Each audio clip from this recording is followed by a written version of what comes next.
جو حضور اقدس صلی اللہ علیہ وسلم نے حجۃ الوداع کے موقع پر جو خطبہ دیا ہے وہ انسانیت کے لیے عظیم ترین خطبہ، ویری امپورٹنٹ. موٹی موٹی باتوں کو دہرایا آخر میں.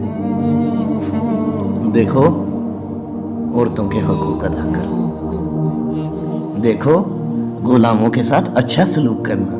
آج تو غلاموں کے اوپر ہم خدا بن جاتے ہیں نا، تو نعوذ باللہ.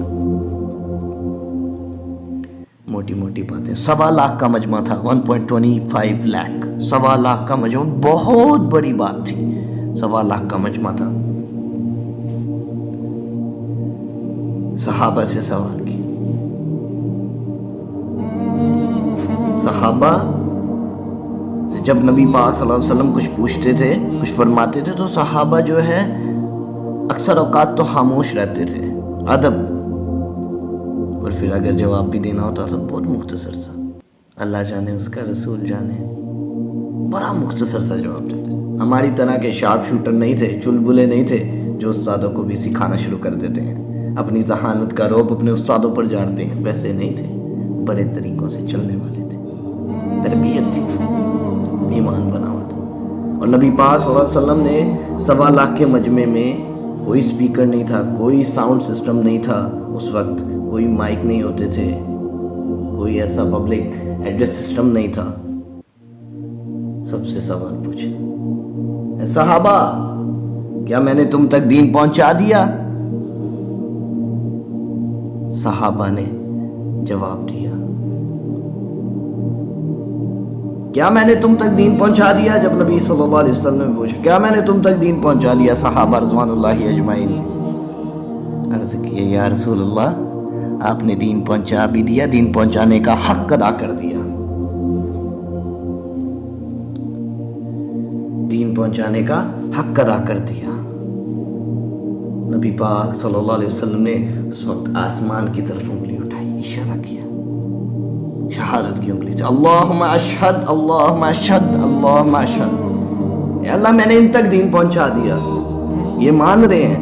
They can't sue me in your court on day of judgment. یہ it was the sigh of relief.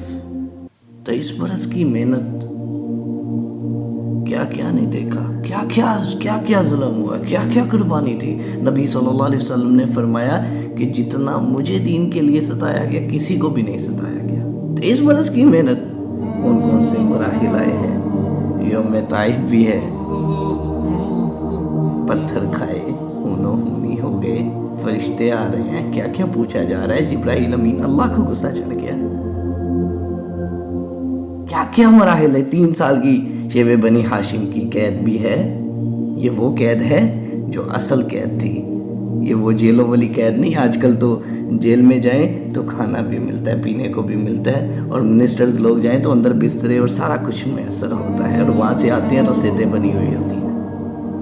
مارکہ وقت بھی ہے، احزاب بھی ہے، 70 مبلغین بھی ذبح کیے گئے. آپ صلی اللہ علیہ وسلم کے دندان مبارک شہید ہوئے ہیں. آپ صلی اللہ علیہ وسلم کی بیٹیوں کو طلاقیں ہوئی ہیں. آپ صلی اللہ علیہ وسلم پر it was a sigh of relief. 23 برس کی محنت. اور فرمایا اے اللہ تو گواہ ہے نا، میں نے ان تک دین پہنچا دیا جو حاضرین تھے وہاں پر. اب ان کا کام ہے غائبین تک دین کو پہنچانا. اب غائبین جو وہاں موجود نہیں تھے اور جو دنیا میں بھی موجود نہیں تھے وہ بھی غائبین. نبی صلی اللہ علیہ وسلم آخری نبی ہیں. آپ صلی اللہ علیہ وسلم کے بعد اب کسی نبی نے نہیں آنا. یہ ہمارا عقیدہ ہے اور یہ سچ اور حق ہے. آپ صلی اللہ علیہ وسلم کے بعد کسی نبی نے نہیں آنا.